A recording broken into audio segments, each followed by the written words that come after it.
આજ રોજ સમગ્ર દેશ 78માં સ્વાતંત્ર્ય દિવસની ઉજવણી કરી રહ્યા છે, ત્યારે દેશમાં જાહેર જગ્યાઓ પર કે સરકારી કચેરીઓ કે અન્ય જગ્યાએ મંત્રીઓને તિરંગો ફરકાવવાનો મોકો મળતો હોય છે, ત્યારે હવે આ ભાજપના નસીબ છે કે ક્યારેક દગો દઈ જાય એ ખબર પડે નહીં.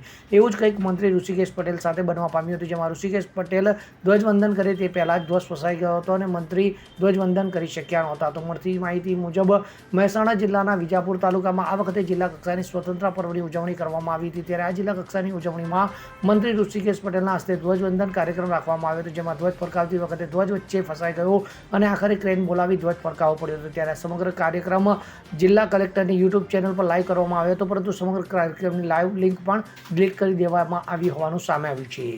Bureau report CN24 news. હવે જુઓ દેશ દુનિયાની તમામ ખબરો તમારી આંગળીના ટેરવે.